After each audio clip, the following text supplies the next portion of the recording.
Well, hello there, and welcome back, everyone, to part three of Michael Jackson's birth chart reading. And today we have to start by talking about all that Leo energy that he has here. He has Mercury, Venus, and Uranus in Leo in the sixth house. So, first of all, what is Leo?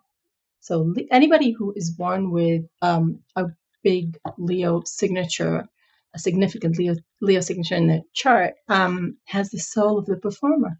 Okay, the soul of the performer, and Leo's archetypes are also the king, right? Leo, the lion, the king of the beasts, the child, and sometimes we also see the clown symbolism correlated with Leo. Now, the performer, so, Leo sometimes sounds like, oh, everyone just look at me and applaud, and here I'm going to sing for you, but I just want you to look at me. And that's a very superficial way of understanding Leo energy, because the end point of Leo, and I'm going to quote my teacher, Stephen Forrest, is to leave evidence of their inner creativity in the hands of the world. Now, Leo carries this wound of rejection within, and therefore the need it is to be courageous enough and vulnerable enough to, despite your fear of rejection, reveal your creativity, so that if you write a poem, it doesn't have to be like standing on stage and singing in front of thousands of people, but Leo needs that someone to celebrate them, sorry.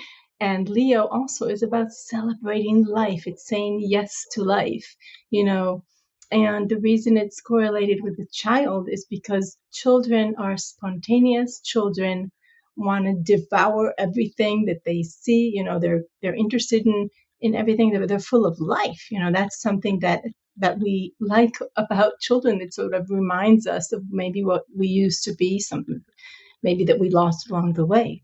And children don't think about what happened yesterday and what we're going to do tomorrow. They are 100% in the moment.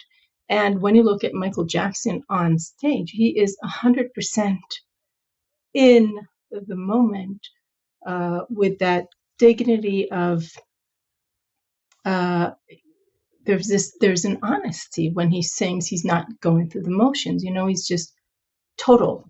And I think that's why people, the question of why people went crazy when they saw him, that's an interesting one. It's not very easy to answer. But now, okay, so Leo needs to perform, and Leo is ruled by the sun. Okay, so the sun is the center of the solar system, obviously, and think about the metaphor that all of the planets orbit around the sun. So that's the gravitational energy and power of Leo. It's that charisma, and it's really like this shining of a life force, which is contagious. Now, Michael Jackson, when he sings and he hears the enthusiasm, right, the love of his audience, then he becomes more energized, and then the audience become themselves more energized and loving, and there's this circuit of energy and electricity going on. So that explains, I think, part of the electrifying power of Michael Jackson's performance. It's really hot here today, so I had to take my scarf off. Now, I want to talk about that need to express your creativity, and Leo is also, because it's fixed fire, there's a generosity. There's an upwards feel about Leo. There's wanting to share their, let's see, their enthusiasm with others. And yeah. And when many times Michael Jackson says that the only place he feels at home is on when he's on stage. He says somewhere, even you can listen to that, look for it on YouTube. He says, "I wish I could sleep on stage," which is, it's there's something sad about that also, because it's like he was born to perform, and there's no other performer like him. But on the other hand, he said many times, especially as a teenager, that he really felt uncomfortable around just everyday regular people. Part of that is that he grew up under in the public eye, and he really didn't have the freedom, the space to know how to develop friendships. Okay, so, but I do want to put that aside for now, the issue of the way that Michael Jackson felt when he was around people at certain stages of his life. And I want to go back to looking at these three planets in Leo. Okay, so when we think of Mercury and Leo, Mercury, we said, is about, among other things, motion. It can be motion of thoughts, but it can also be physical, movement.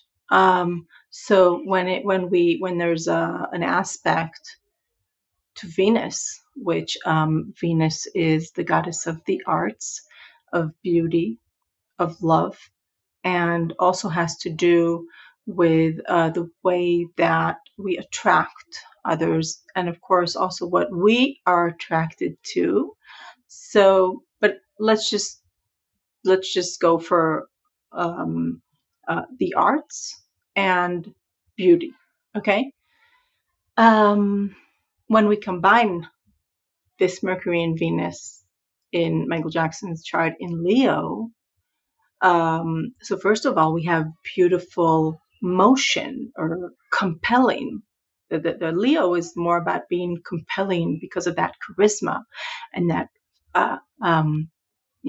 joie de vivre, that being full of life. So beautiful motion, attractive movements, right? And communication, Mercury. But in a way that's very, captivating. Yeah, you can't take your eyes off of him when he performs. Okay, so that's it for now, and I'm going to continue next time with that Venus-Uranus conjunction in Leo, extremely important, and then, of course, immediately move on to the crucial fact that Michael Jackson's moon is in Pisces in the first house, and also his rising sign is Pisces. Not to mention the fact that Michael Jackson was born under the phase of the full moon, the full moon phase. Okay, that's really important. We're going to look at that later. Thank you and goodbye.